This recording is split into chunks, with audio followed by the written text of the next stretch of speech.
Assalamualaikum and good morning. Welcome to our forum discussion.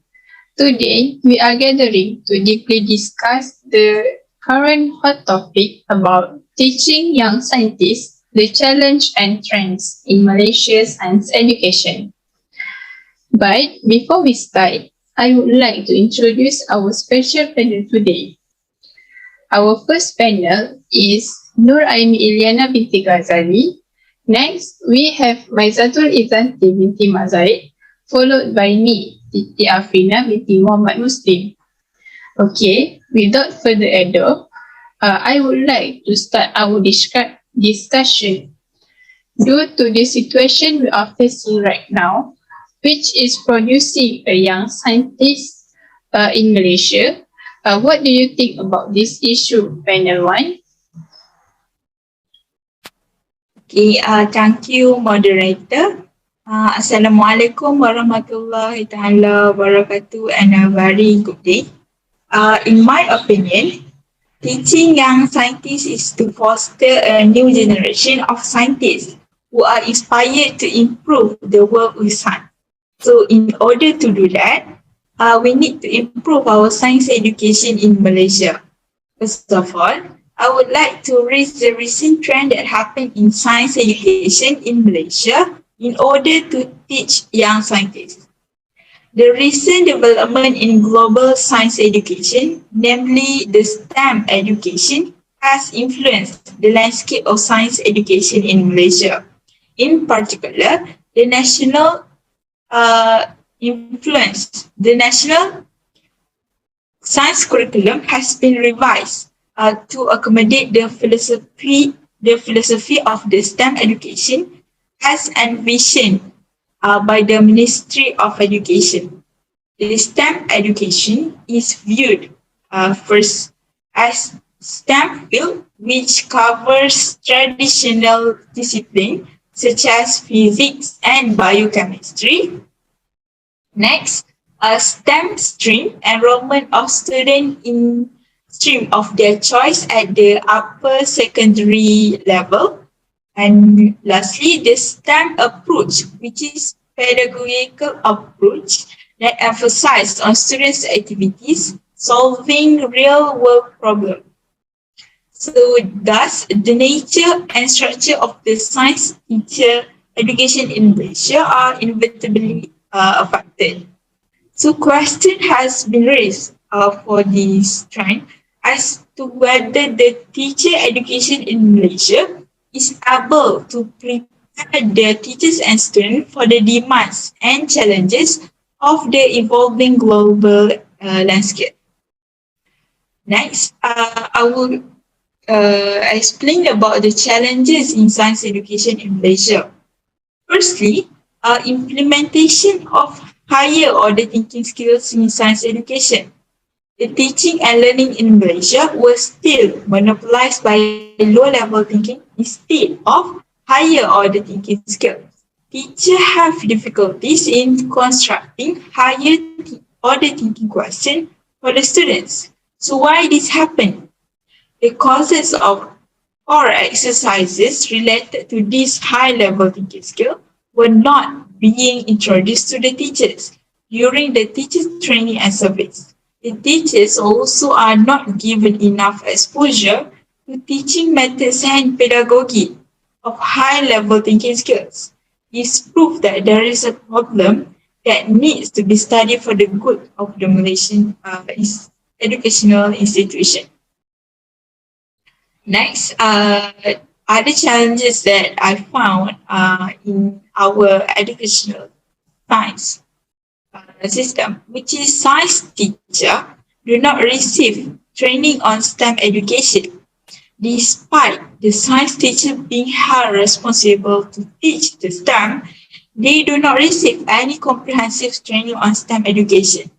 Furthermore, the current science teacher education program was specifically designed to focus only on the specific discipline, which contradicted to the basic principle of STEM teaching.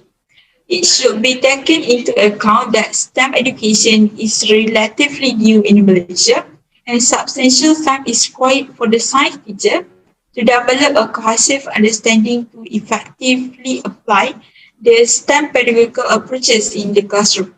Therefore, the science teacher education program should be meticulously designed in response to the changes responsibility and roles of the science teachers. To achieve this goal, it is suggested that the science teacher education should expose prospective science teachers to various practical STEM teaching approaches.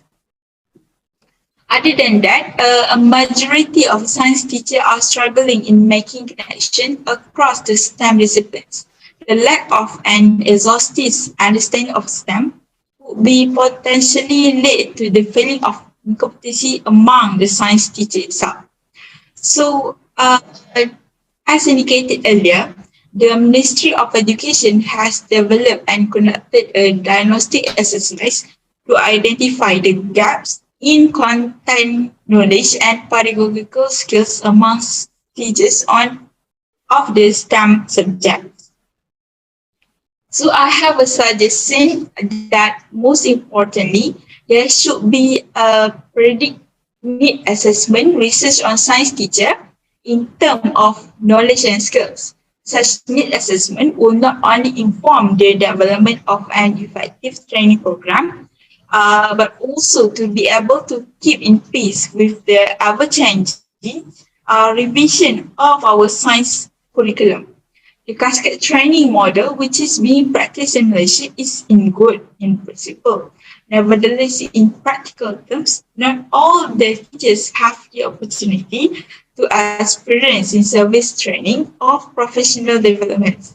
Hence, the Ministry of Education should look for other alternatives in making sure that the attempt to large scale teach at the classroom level is achieved smoothly and successfully. I think that's all from me. All right, thank you for panel 1. Panel 2, what is your opinion? I would like to say that I really agree with the first challenge that have been set by our first panel, which is higher order thinking skills, or known as HOTS, is quite important in our science education system. This is because HOTS is in line with the aspiration of the Malaysian Education Blueprint 2013 and until 2025. Thinking skills are the most basic skills that can be developed in the classroom and are the key to high achievement for all students. This is quite a tough challenge as it is our aspiration in education. So the government needs to take proactive steps to resolve this challenge. Okay. As for me, the issues right now is TIMSS and PISA are also important elements to show the trends in education. But according to Rosaini Muhammad Rosli, the issue is science PISA programs in Malaysia are ranked 52 out of 74 countries. This rank is quite far below that of other countries.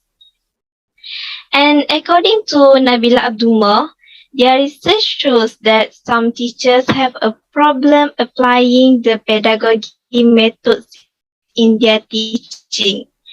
Teachers have a difficult time choosing a teaching method that is appropriate for the subject being taught. Furthermore, teachers are also unable to vary their teaching techniques and strategies in the lecture. And the worst is, there are even teachers who apply inappropriate teaching methods to the students. So we can say that these teachers haven't received extra training in teaching science. And this leads to low confidence in teaching for the teacher. When this is happened, it can affect the lessons to become less effective. Besides of that, other challenge is teachers who are not trained to teach science but have to teach science. Malaysia currently faces a shortage of teachers in science and technology related fields. With new subjects being introduced in the school, this shortage is expected to be increased. Consequently, in some schools, particularly at the primary level, teachers who are not trained to teach science have to do so. And the trend now is to alleviate the problem of underqualified science teachers. Now, the training curriculum in teacher education has incorporated knowledge of science as a component. The aim is to enhance the training skills and knowledge of science. Nowadays, teachers are supposed to familiarize themselves with the 5E model of science, which is the trend of pedagogy right now. The 5E model is a constructivist science learning method involving 5 key phases, which is engage, explore, explain, elaborate, and evaluate. Teachers have to follow this trend method to make their lessons become more effective, informative, and interesting. This 5E model of science has shaped science learning around the world for over years. So all of teachers should know about this. That's from me. I give back to the moderator. Okay, thank you. That was such a thoughtful explanation for panel 1 and panel 2. For me, the trend in development of science teacher education is closely related to the development of science education curriculum. This development is connected with the socio-economic needs, political demands of the country, and the influence of globalization. Science teacher education in Malaysia began with the training provided by British instructors, which was known as the British curriculum. The British curriculum was implemented in Malaysia after the independence of Malaya in 1957.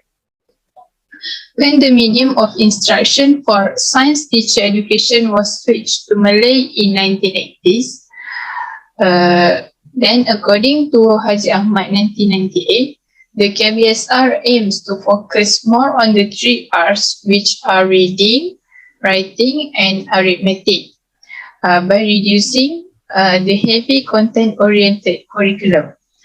The instructional activities KBSR are meant to improve communication through verbal skills and place a greater importance on student participation.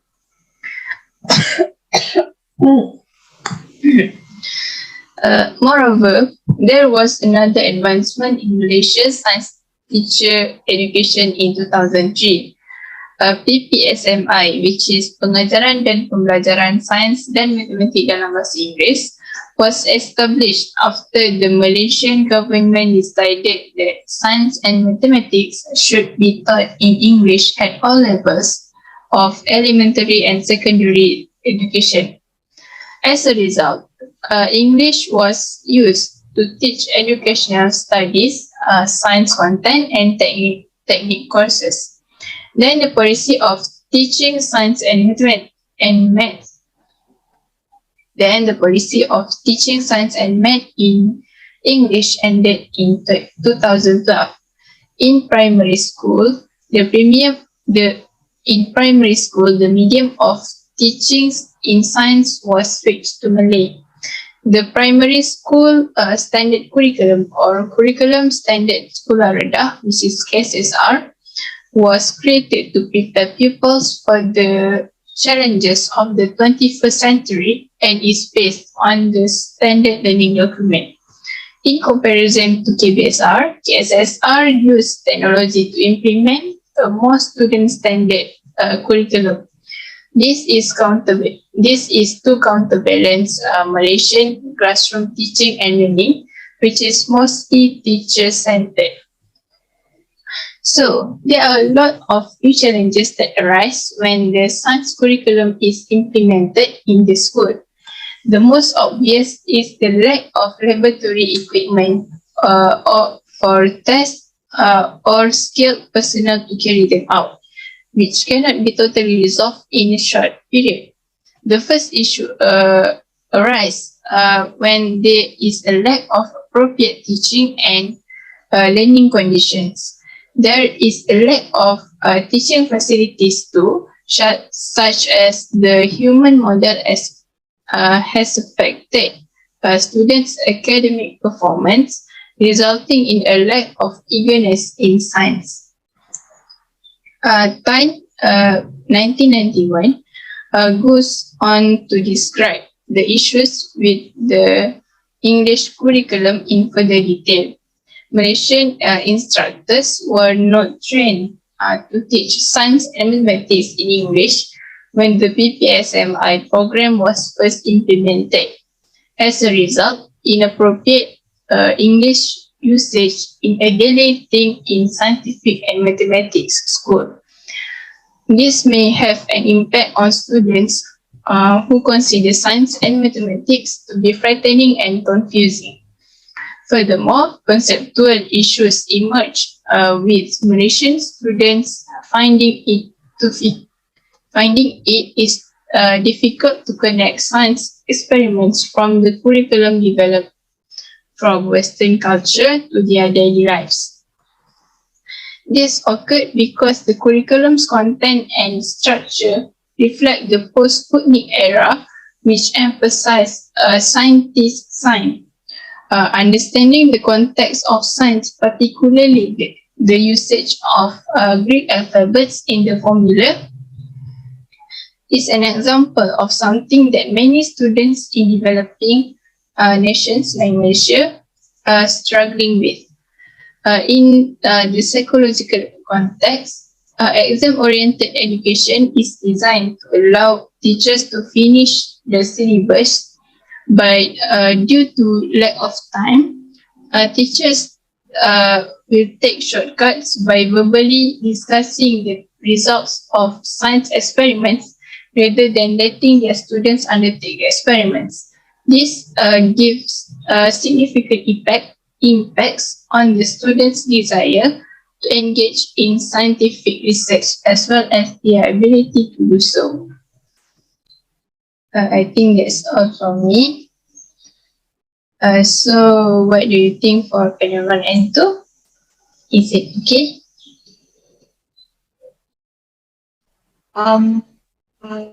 For panel 2, I agree with Maizatul that in Malaysia, the average performance in science of 15 years old is 438 points compared to an average of 489 points in OECD countries. Thus, this shows that our countries has like a very low ranking compared to other countries. So thus, this has strengthened the point where Maizatul has stated that teachers who are not trained to teach science have to teach science. So they will have problem with science pedagogical method. And I also agree that there are also challenges in science education where the equipment, the laboratory equipment is not enough in the science education itself. So thus, this will affect the science education in Malaysia. Okay, thank you for panel 2 and panel 1. How about you, panel 2? I would like to add a little bit about the second challenge of Afrina's point. Because nowadays a big part of education use the DLP program, which is dual language program, right? Especially in mathematics and science subjects. Dual language program foster bilingualism, biliteracy, enhance awareness of linguistic and cultural diversity, and it can also heighten levels of academic achievement. There are many benefits of this program. For example, it can increase problem solving and creativity among students. It also can increase cognitive stimulation and appreciation of diversity, and it also helps increase students' self-confidence. So, Looking for these benefits, the teachers must take this dual language program. So, looking for these benefits, the teachers must take this dual language program more seriously. Teachers should be trained properly and be exposed more about the LP from their institute or university to teach these lessons at schools later. Teachers also must make sure to influence their English as this language is used more in the LP. This is supposed not to be a challenge as it gives many benefits for the students and also for the teachers. That's all from me. I give it back to the moderator. Okay, thank you for panel 1 and panel 2. Finally, we have come to the end of our forum. As a conclusion, this shows that science education in Malaysia is challenging for educators and also for students. Thank you for your attention. Assalamualaikum warahmatullahi wabarakatuh. Why you're bringing me back?